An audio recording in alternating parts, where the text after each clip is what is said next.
First off, we want to start out by giving all praises to Yahweh, Bahashima Hamashiach Yahweh Shai. And we want to give honor to the brothers and sisters scattered across the four corners out here giving this word, bidding our people to the marriage. In doing that, one of the stumbling blocks you run into, if you don't have any elders in your camp, if you don't have any elders in your organization, you don't have any elders in your gathering, a lot of times when you're out there in those highways and byways, a lot of the elders are not going to want to deal with you because they feel like they automatically know more than you because of their age. And that'll become a stumbling block, right? That can become a stumbling block. So what happens is they'll go straight directly to the elder. Sometimes you'll be speaking. Say sometimes you have a younger brother speaking. We got brothers in our camp 20, 19, 22. You know, sometimes the young brothers will be speaking. They'll try to run straight to the elder and try to deal directly with the elder. Don't want to deal. Like, man, I'm not dealing with you. Man, I've been in the Bible twice. I've been in the Bible twice at his age. I've been in the Bible 40. He ain't number 20. I've been in the Bible 40 years. I understand this thing. And what we're trying to bring out here is that the understanding comes through living. And not just only in these scriptures, just in understanding cultures, period. Sometimes you a lot of times you have to live the cultures. Even with animals, sometimes to understand the animals, you kind of gotta live with them. In Esau actually does. But before we even get into that, let's get into what the scriptures. How does one obtain understanding? How is one's understanding determined? I can look at a person and say, "Oh, you don't have to understand it. You can't have the understanding. You can't have full understanding of these scriptures and not be living it." It don't work like that. And we'll start off with Psalms 119, 100. I understand more than the ancients because I keep thy precepts. Psalms 119, 100. I understand more than the ancients because I keep thy precepts. I understand more than the age, more than the elders because I keep thy precepts. I understand more than the elders because I'm not shopping on the Sabbath day. I understand more than the elders because I'm not working on the Sabbath day. I understand more than the elders because I wear fringes upon my garments and a ribbon of blue. I understand more than the elders because I don't shave my beard. I don't shave my head. I understand more than the elders. And if I see you doing that, I already know that you don't have the understanding. Thus says the Lord. He says, I understand more than the ancients. This psalmist is saying, I understand more than the ancients. More than the age because I keep thy precepts. Let's drop down to 104.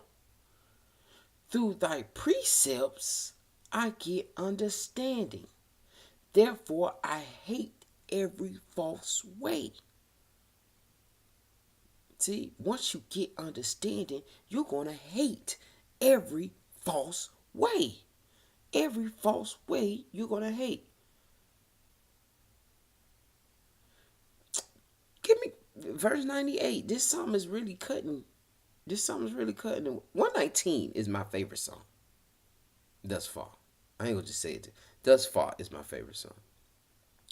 Let's go to Psalms 119, 98. Though through thy commandments have made me wiser than my enemies, for they are ever with me. I have more understanding than all my teachers, for they testimonies are my meditation. And then the 100 come in. I understand more than the ancients, more than the age, because I keep thy precepts. I keep thy precepts. That's why I understand more. How sweet are thy words. 103. How sweet are thy words unto my taste. Yeah, sweeter than the honey to my mouth. I just want to tell you, when you're dealing with the milk, and then you're dealing with that honey, man, the land of that milk and that honey, that is that wisdom and that understanding. How sweet are thy words unto my taste. Yeah, sweeter than honey to my mouth. Let's go to Ezekiel. Ezekiel 3. Hold that thought. Let's go to Ezekiel 3. I want to say 3:2 or 2:3.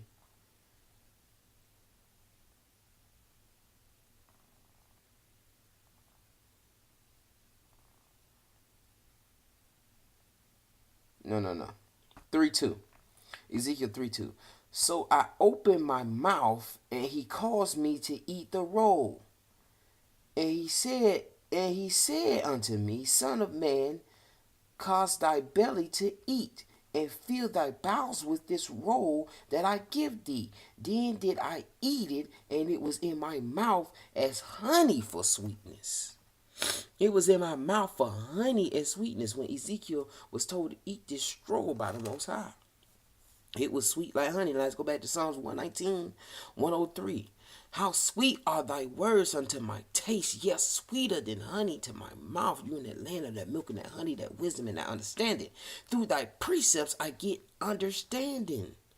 You get the understanding through the precepts. Let's go to Psalms 111:10. It's, the fear of the Lord is the beginning of wisdom.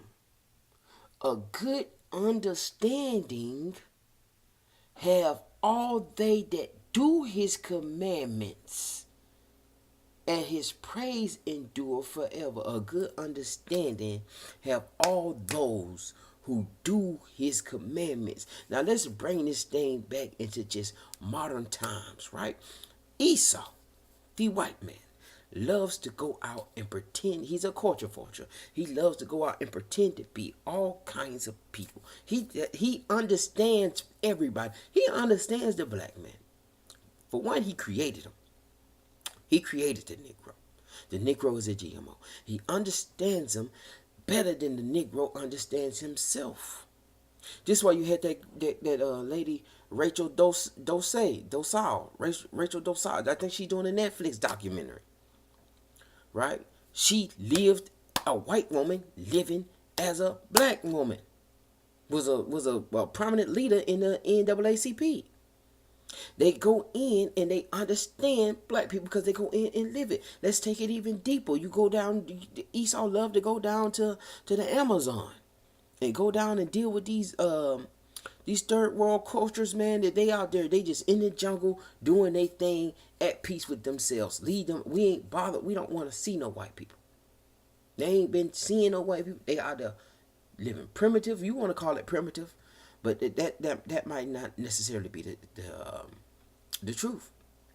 They may be a lot more advanced than us. Really, we may be primitive. I don't even want to get into that, right?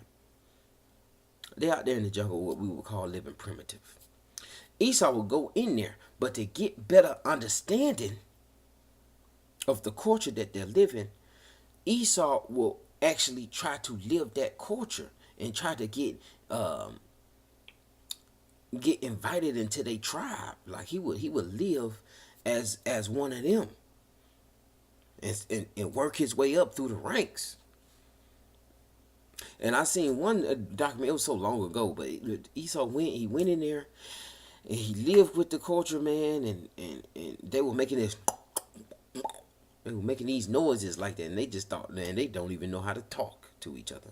But it came to find out once Esau went in there and started living it and learned the language and seen the reasons and why things were done and the benefits of doing it that way. Then Esau came to find out, nah, man, they not primitive. Their language is more advanced than we could ever imagine, right? That they communicating with animals and all kinds of stuff, man. And then Esau went back to like a prominent school, gave a lecture, right, and left his family, man. And he went back into the jungle, like, nah, I'm not doing this city stuff. I'm not doing this. He went back to the city, man. I mean, back to the jungle to live with them. You had another Edomite who lived with these bears. The bears eventually end up killing them, but to get better understanding, he went and he stayed and lived with the bears, and tried to be a bear, pretty much. Tried to act like he was a bear and befriend bears, and the bears end up just setting them up and eating them later on. You had another Edomite lady was living with the gorillas, you know what I'm saying? But you have to live the culture. You can't and we had another brother last week come up to the camp. He was talking about, man, we need to live in nature. Like, you can't tell me about nature if you're not living it. You can't tell me about something that you're not living. If you're gonna tell me about Kemet, then you should be living Kemet. You should be looking like Kemet. You should be, yeah, like I should see the Kemet culture on you, and then you can tell me the benefits of living that way. But you don't live that way. You live like a Negro who just like to put on ankh chains. But with that, I want to say shalom, be blessed,